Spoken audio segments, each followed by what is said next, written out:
Right. Thank you, everybody. All right. Charlie, you want to do the roll first? Or you want me to do the state? Why don't I do the statements first? So, welcome everyone to the Old Colony MPO meeting of March 17th. Happy St. Patrick's Day to everyone. Accessibility statement title Title 6 non-discrimination statement. This meeting is accessible to people with disabilities. Microphones or telephones will be used by all speakers. If you would like this accommodation, contact Mary Waldron at 508-583-1833. And in terms of the notice of non-discrimination rights and protection to beneficiaries with regard to Federal Title VI, non-discrimination protections, and the state non-discrimination protections is included on this meeting's agenda and is available on the Old Colony Planning Council website at https://oldcolonplanning.org/. Also, please contact Mary Waldron at 508-583-1833 for more information. Thanks, everybody. Charlie, you want to read the roll? Yes, Steve Wolfel. Steve Wolfel, representing Interim Secretary and CEO of MassDOT, Phil Bang, here. Sean Handy. Sean Handy, representing Mass DOT Administrator Gulliver. Nelson Fernandez. Nelson Fernandez, representing the City of Brockton and the Mayor's Office. Thank you. James Downey. James Downey here, representing the town of Plymouth. Dan Salvucci. Present. Becky Coletta. Becky Coletta, representing Old Colony Planning Council, President. And then coming in now we have Kimberly Emberg from the town of Kingston. We do have a quorum. All right, welcome everyone again. Thank you, Charlie. Second agenda item is the public comments. Are there any members of the public like to address the MPO today? All right, seeing none, we'll move to agenda item 3, which is potential approval of the minutes from February 17th. Can I get a motion and a second to approve? Yeah, I'll motion Dan from Whitman. Second, Nelson from Brockton. All right, any comments or changes on the minutes? All right, seeing none, Charlie, you want to read the roll? Steve Wolfel. Yes. Sean Handy. Yes. Nelson Fernandez. Yes. Kim Emberg.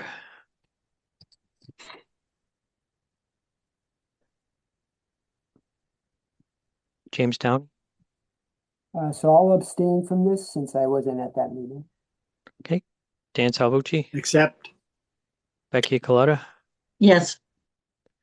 And we'll just go back to Kim Emberg. I said abstain. Sorry, can you hear me? Oh, we hear you now. Thank you. Okay, great. Okay, motion carries. All right, thank you, everyone. We'll move on to agenda item 4. So is no one from BAT here today, it sounds like? That's correct. All right, so we'll skip and go to agenda item 5, which is an update from GATRA. Is Marilyn here?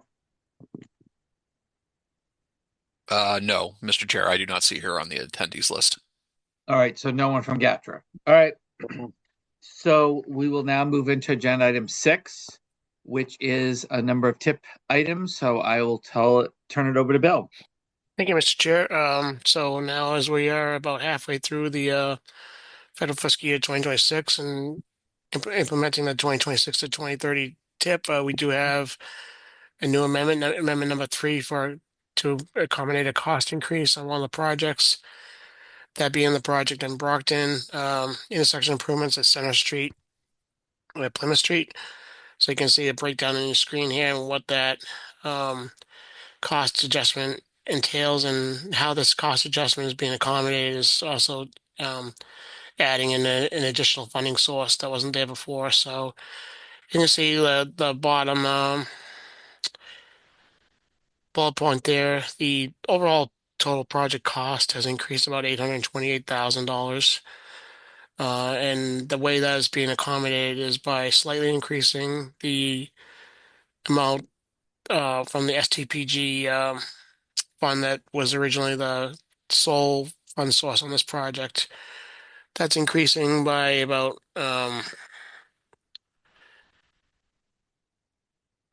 about 193,000, and then take in drawing funds from the Highway Preservation Program funds and using about 634,000 of those funds to accommodate the total project cost increase on this project.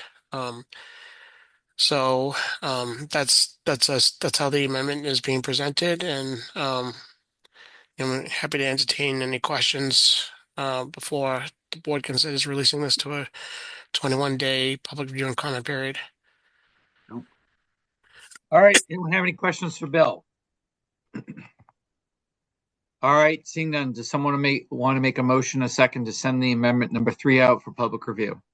I'll make that motion, Dan from Whitman. I'll second. All right, Becky from, oops, sorry, Becky. Last call. Any questions for Bill? All right, seeing none, Charlie, you want to read the roll? Steve Wolfle, Yes. Sean Handy, Yes. Nelson Fernandez, Yes. Kimberly Emberg, Yes. James Downey, Yes. Dan Salvucci, Yes. Becky Coletta. yes. Thank you, everybody. Motion carries. All right, thank you, everyone. Thank you, Bill. We'll now move on to agenda item 7, which is a review of tip scenarios. Bill, take it away. Thank you, Mr. Chair. So as I've been reporting to JTC and this board over the past month or so, this has been a very difficult tip development cycle. As you know, at this meeting, it's when we present a draft set of projects to the MPO and ask the MPO to select or endorse a preferred set of projects to go forward in the final stages of developing the 2027 to 2031 tip. So if you want to go to the next page, Sean.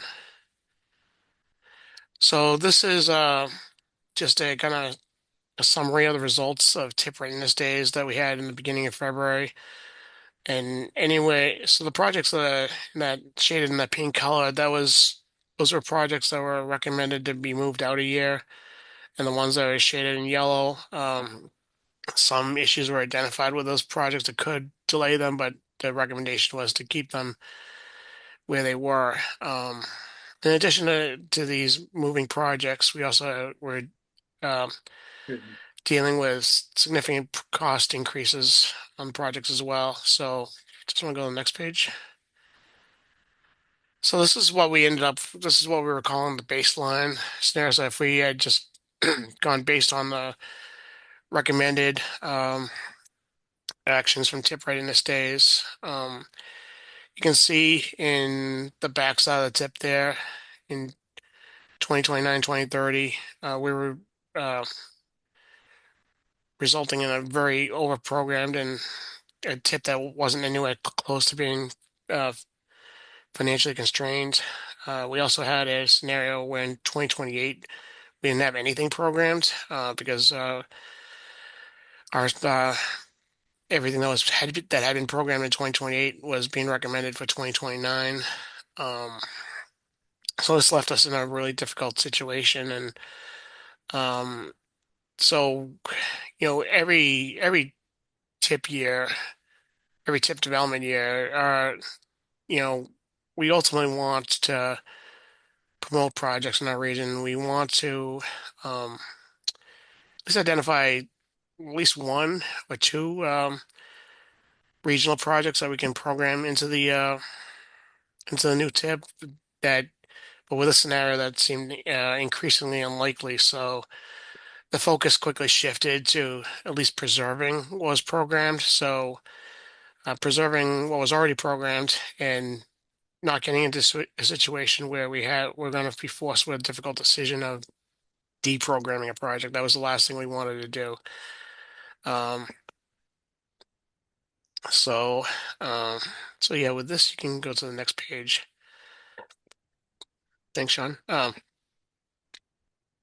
So this is what we show. It's labeled as scenario 2, and in a moment, this is what I would asked the MPO to consider for preferred endorsing as a preferred set of projects, but just to kind of run you through what we did. So first of all, we looked at that Kingston Duxbury project, the ramps Route 3, Route 3A, Route 3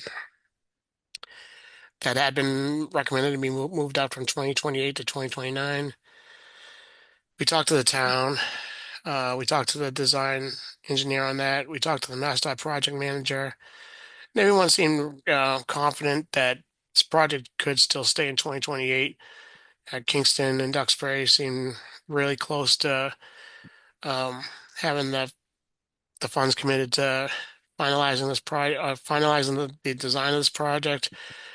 We seem to be really close to a 25% design hearing.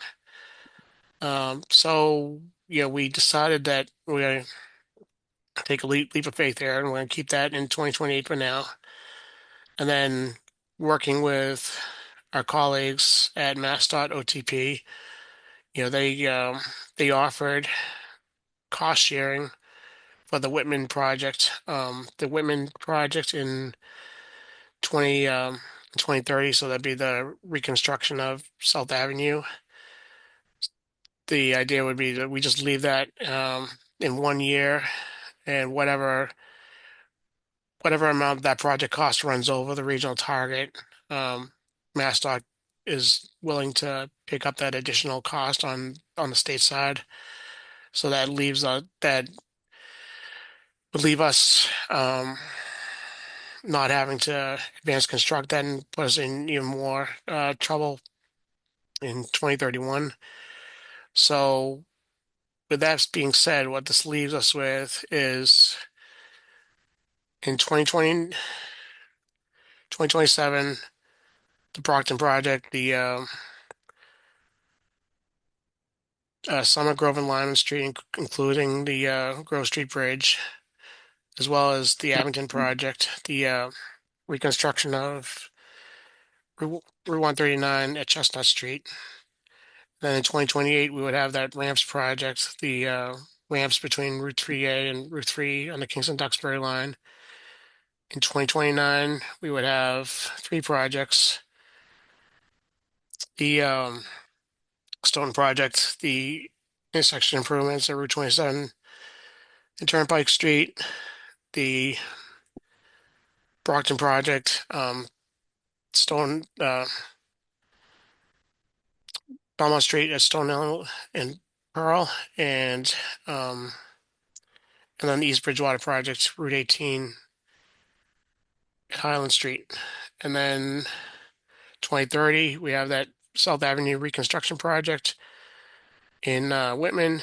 And then in 2031, this is where we're moving to 2 Hanover projects, intersection improvements at Broadway and Route 53, and intersection improvements in the downtown, so Route 139 at Main Street, Center Street, and Silver Street. This scenario would preserve all projects without having to deprogram anything. It does leave us with fiscally constrained tip. Thank you to the cost sharing offer from MassDOT. But the downside is that we're unable to program anything new. But that being said, if you want to go to the next page, Sean.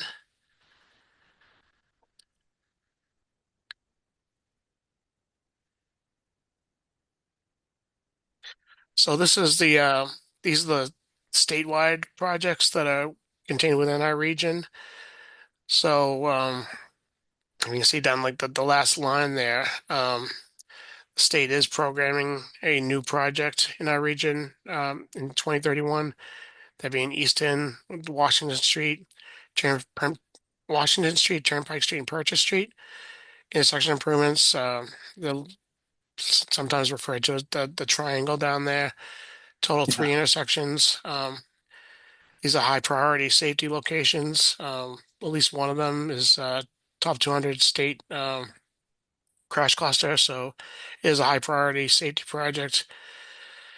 And we're very grateful to see that being programmed by the state in 2031. In addition to that, the projects that pretty much all well familiar with by now. So the Duxbury Powder Point Bridge project across the board, advanced constructed almost every single year of this tip. The downtown Brockton Raise Grant in Avon, the intersection improvements at Harrison Boulevard at East and West Spring Street.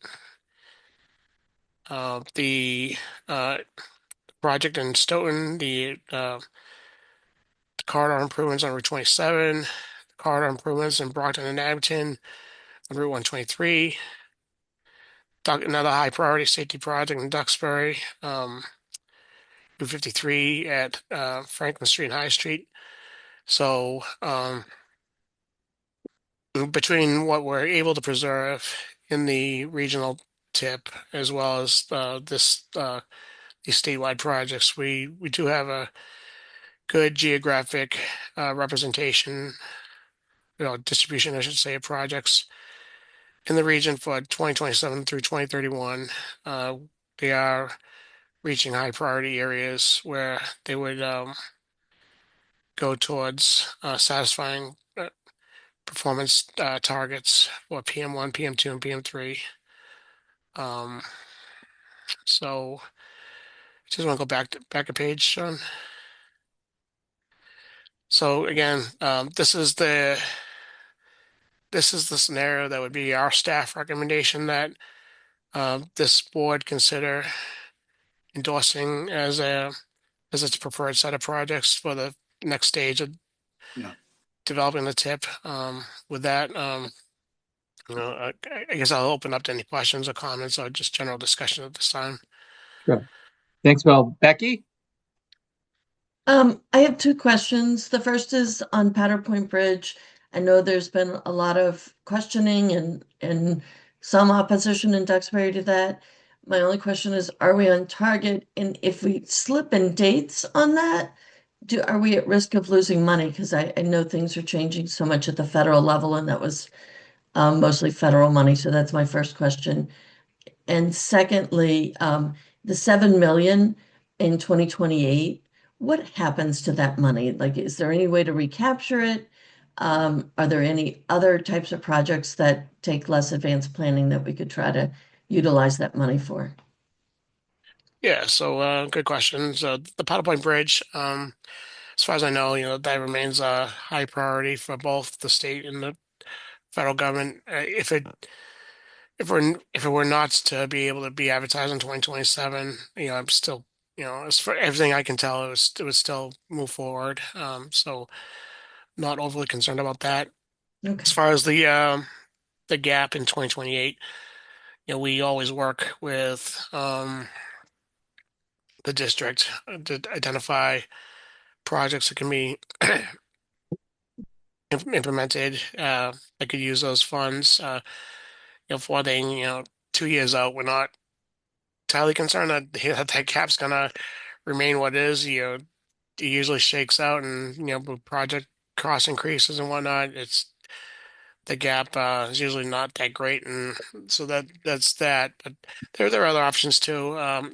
If we were to be in a situation where we still had a sizable amount of unprogrammed money, we have the option to it's called flexing. We could flex that to FTA for Brockton Area Transit to use on their side. If they're able to use that money, for example, for electrification, that'd be an option. We would, and again, we would work with the district to keep that money in the region as best we can. Thank you. James? Yes, hi. Question I have, and I'm new to this meeting, so excuse me for that, but I know the town of Plymouth is looking to get a project on the tip, that Route 3A in Cedarville in Plymouth, and I wasn't sure if it would be put on table 1 or table 2, and does it look like that might have to be pushed out if we get to the point where it could be added? Yeah, so that was probably, when we went through our evaluation scoring, that project ranked the highest for programming in terms of a new project. That was what we really wanted to be able to program for 2031. And this tip, unfortunately, with the constraint issue, we were unable to do that. It As of right now, that would remain a unless they, yeah, you never know. Maybe that does get picked up on a state wide program at some point, but for right now, that would remain a on the regional tip. So we would be looking at this point. We would be looking to program that a year from now in 20 when we develop our next tip. The what would be the 2028 to 2032 tip. We would be looking to program that in 2032. I know that this is disappointing to the town. It's disappointing to us. We really like that project a lot, and like I said, it scored really well in evaluation criteria, and we've had great coordination meetings so far with the town and the state and the designer on that. But we're just unable to accommodate that at this point. Okay, no, I thank you, Bill, for explaining. Um, and then just again for my reference, because I saw there was a table one, table two. Is the table one usually like this town jurisdiction roads, and then table two would be the state? Yeah, so table one is the it's called the regional priority project. So that's the regional side of the tip that's using our regional target in each given year. And then the state has their own statewide program with their own funds. It's usually projects that are, on state layout. Not always. Sometimes I do. Sometimes I pick up local jobs, but it's almost always projects on state layout and the projects that satisfy the priorities of the state, particularly safety. Okay, all right, appreciate it. Thank you. Yep. All right, anyone else have any questions? So Bill, we're looking for a vote, basically of consensus on scenario 2 to allow you all to build out the rest of the tip, correct? Yes, sir. Yeah. All right, anyone want to make that motion and then second it? I'll motion Dan from Whitman. I'll second Nelson from Brockton. All right, any other questions for Bill? All right, Charlie, you want to read the roll? Steve Wolfel, Yes. Sean Handy, Yes. Nelson Fernandez, Yes. Kimberly Emberg, Yes. James Downey, Yes. Dan Salvucci, Yes. Becky Coletta. Yes. Thank you all. Motion carries. Thanks, All right. everyone. Thanks, everyone. Thank you, Bill. All right, we'll move on to our next agenda item, which is agenda item 8. It's the federal fiscal year 2027 UPWP, and I believe this is you, Charlie. Yes, it is. Through the chair, I noticed Mary Ellen DeFries from GATRA has joined. I want to see if Mary Ellen has an update for GATRA. Sure. Mary Ellen, do you have anything? There's a couple of soccer matches coming up that people might care about. And that seems to be my focus at the moment. We are coordinating with the MBTA to provide hotel loops and some transportation from other parts of the state to the stadium for the 7 World Cup matches. Wow. There's So never a that- dull moment, Mary Ellen. It is a lot of fun. I am getting to really get to work with all of the RTAs. I will say that this truly demonstrates how the state can come together, because we are working hand in hand with not only the MBTA, but all of the RTAs across the state who are giving me assets and people to make this happen, because this is more than any one of us could do. And I think it is a true testament to the partnership that we have both with the MBTA and with all of the RTAs, including Bat, who is on the call. So we greatly appreciate all that collaborative work. And so other than that, we are trying to keep service on the road. And if anybody knows any bus drivers who want to come and work for GATRA, we will take them. That is what we have going on. Thanks, Mary Ellen. Thank you. All right. We're back to you, Charlie, in the UPWP.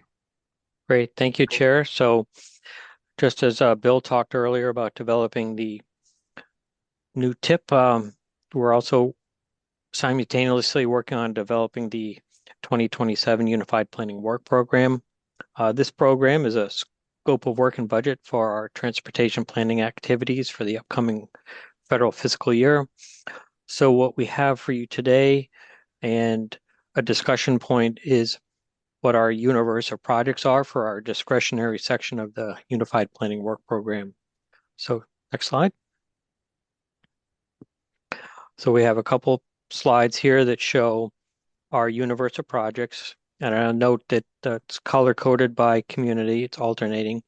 And on the far right-hand side where the column's labeled UPWP, that's the year in which the specific project had been done and programmed within a Unified Planning Work Program. So you can see a full complement of projects here. Overall, we have about 36 projects identified, and a good portion of them have been undertaken. So this helps to inform our decision-making process about what discretionary planning studies we're going to take up. So next slide. Next slide. And as we're panning through this, second from the right, you'll see a column entitled HP Priority Score. And that's from a study that Ray Garino and Ko-Chung Lee had done a few years ago, the High Priority Corridor Needs Assessment Study. And corridors in the region were scored on multiple attributes such as safety, condition, mobility, and it ranged on a scale from 0 to 80, with 80 being the highest score. So for example, the Whitman Route 27 scored a 54, and we studied that back in 2008. And what's important about this Whitman project was that this helped identify some of the need for ultimately a project that would lead to a TIP project. And then the remaining projects on this slide, shaded in blue, these are what we call regional projects, by which it's not community specific, as there would be certain impacts on multiple communities, if not the entire region. So some sampling here is obviously one of the things we're going to include is the 2050 Long Range Transportation Plan. That's a 3-year effort, so this will be year 2 of 3. But as we pan down the list, you can see stuff such as a potential age-friendly transportation plan, a bicycle and pedestrian connectivity study, a major bottleneck identification study. And as we pan down, something that we had done a few years ago was road safety audits at multiple locations. And 2 new additions to this universe of projects are the Route 24 interchange ramp study and the Route 3 and Route 44 interchange ramp study. And what those would entail would be culling through the crash data for the interchanges along these limited access highways and identifying key pain points or high crash clusters along these corridors that would then simultaneously inform potential road safety audits in future unified planning work programs. And on our next slide, we have a 10-year trend of where we've done traffic counts, turning movement counts, and then local transportation technical assistance studies at the request of our member communities. And you can see obviously it's Abington all the way through Whitman, and this shows the trend. For example, over the 10 years, we've done a total of almost 1,100 traffic counts, either conducted ourselves or subbed out 451 turning movement counts. And then over that same 10-year trend time period, we've conducted 152 local transportation studies at the request of community. So this is one of the things we'll include in the document itself, but it kind of tells a story of where we're doing some of our data collection, local studies, and being responsive to community. So, that's a quick overview, but turn it back to the chair and the MPO itself to offer any insights or suggestions or ideas to our universe of projects as we're looking to frame out this into a draft document for a future MPO meeting. Thanks, Charlie. Anyone have any questions, thoughts, ideas, as Charlie suggested?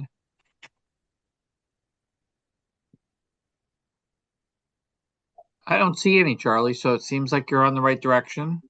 Obviously, if stuff comes up after today, make sure you reach out to Charlie. But I guess, Charlie, you have a framework to keep moving forward with.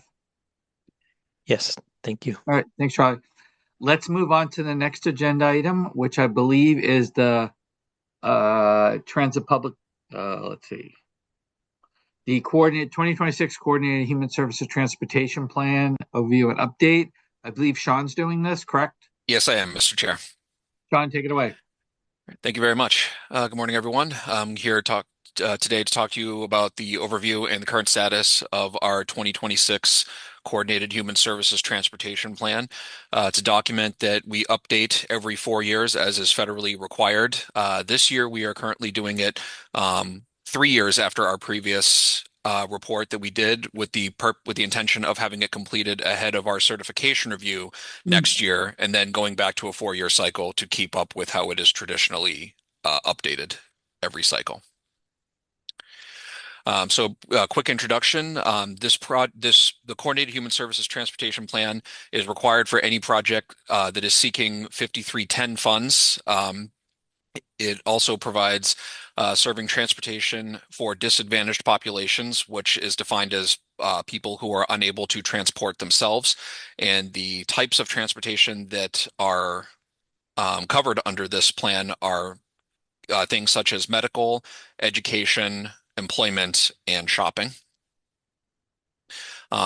The plan also covers special needs transportations, which is defined as any mode of transportation used by those defined as transportation disadvantaged, which includes such types of transportation as fixed route, paratransit, rideshare, volunteer driver programs, and any other federal, state, or local funded mode.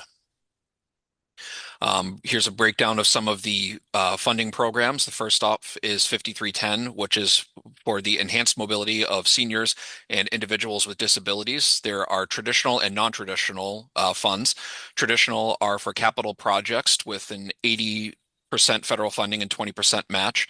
And the non-traditional is for capital and or operating funding with a 50-50 funding and match. The next is 5307, which is for urbanized areas, provides technical transportation related studies, capital for bus and bus related activities, and capital for new or existing fixed guideway systems assistance. The capital projects offer 80% funding and 20% match. Vehicles are 85-15 split, and then the vehicle equipment and facilities is a 90-10 split. The next is the 5311, which is for rural areas, provides capital, operating assistance, and ADA non-fixed route paratransit. The capital projects are offered at an 80-20 split for funding and matching. The operating assistance is a 50-50 split, and then the ADA paratransit is back to the 80-20 split. And then the last funding program that is mentioned in this plan is the state's Community Transit Grant Program, which provides operating, mobility management, and accessible vehicle funding for older adults and people with disabilities. The operating projects are available at a 50-50 split, mobility management 80-20, and accessible vehicles 85-15. Coordinated transportation, it provides coordination with transit providers to address gaps between different service areas. It utilizes ride-hail services such as microtransit, Uber, and Lyft to fill some of those gaps. It groups riders from different funded agencies to get people to similar destinations. And then lastly, it leverages purchasing power for both vehicles and training for organizations. And here is a list of some of the transportation providers in the area. Right off the bat, we have Brockton Area Transit.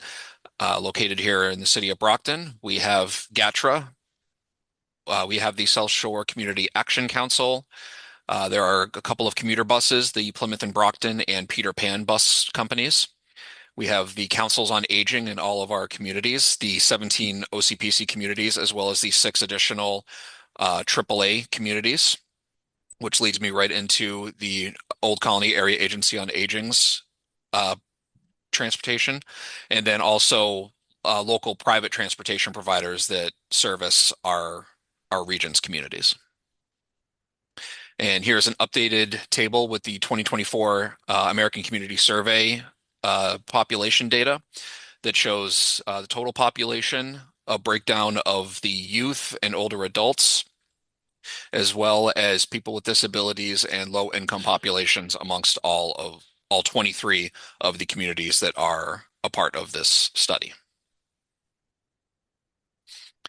So the current status, obviously I have taken the liberty of updating the census data table, and I'm currently working on updating the content and the body of the report. I have sought out assistance from a few of my colleagues in the transportation department, as well as our area agency on aging director. And I have submitted one of our transportation planners has submitted the previous report to the Council on Aging directors for all 23 of our communities for them to provide updates. And we have also taken the liberty of submitting it to BAT and GATRA to seek their input as well, to update any changes or to add in any additional content that they wish to see in the finalized report. And then with those transportation providers, we will work to determine future service needs and desired projects that are in the planning for the next 4 years. From now through early May, I will be completing a draft of the report, including updating the list of the regional transportation service providers, both public and private. Early May, we'll be consolidating all of the updates into the draft report as well as feedback, and providing it for a peer review period. And then at the May MPO meeting, I will be presenting this plan again, and we'll be voting to release it for the public review and comment period. And then mid-June, I will be finalizing the report, presenting any comments or feedback received to the MPO, and then we'll be voting to endorse the plan at the June MPO meeting. And that is my presentation. Does anybody have any questions for me? Does anyone have any questions for Sean? Good report. Thank you, Dan. All right, Sean, I think we're good. We'll look forward to seeing the rest of it the next couple of months. Thanks, Sean. Thank you. All right, on to the next agenda item, which is administrative matters of the business date and time of next meeting. It's agenda item 10. Charlie. Great, thank you, Chair. So a couple updates for those on the call today. The first being there's a public information meeting for a TIP project in Duxbury. That's for the intersection of Route 53 at Franklin Street. This is going to be on Tuesday, March 14th at 6 p.m. That's going to be in a virtual format. On the next page, you can see a link to register for that. I also note that this program itself is, going back to Bill's presentation, is programmed in the TIP for funding. So next slide. On April 1st, there's another public informational meeting for a project in Duxbury, and this time it's the Route 3 bridge replacement, and it's at 6 p.m. And on the next slide, has additional details. Next slide. One of the things that the Division of Ecological Restoration has out right now is a grant opportunity for culvert replacement. So as you can see here, there's some facts and figures of what's available, $25,000 to $400,000 for individual grant awards, and applications are due March 20th, so pretty soon. Next slide. Next slide. And then on March 24th at 2 p.m., our friends at the Federal Funds and Infrastructure Office are having their monthly meeting. And this is always a great opportunity to hear about grant opportunities for your communities. And there's a registration link. And then on the next slide, we have a listing of upcoming MPO meetings, and these meetings are critical during the development of our transportation improvement program, unified planning work program, coordinated human services transportation plan, etc. Because this is the grouping of meetings where these plans are released to a public review and comment period. That public comment period is undertaken, and then at the next meeting, public comments are heard, and there's potential endorsements of these documents. With the tip itself, that has to be endorsed on schedule in May, because this helps to inform the development of the MassDOT CIP. And all MPOs are on the same schedule for developing and endorsing their transportation improvement programs. But that's what I have for the folks today. I'll turn it back to the chair. Anyone have any questions for Charlie? Just want to underscore, as Charlie said, these next 3 meetings are critical, so please try to make sure you can make it so we can have a quorum. All right, next agenda item. All right, can I get a motion, a second to adjourn, please? So moved, Dan from Whitman. I'll second. Becky. All right, all in favor of adjourning, please say aye. Aye. Aye. All right, thank you, everybody. Enjoy the early signs of spring. Happy St. Patrick's Day, and we'll see you soon. Thanks, everybody. Thanks, everyone. Bye-bye. Great, thank you. Thank you. Charlie, you still on?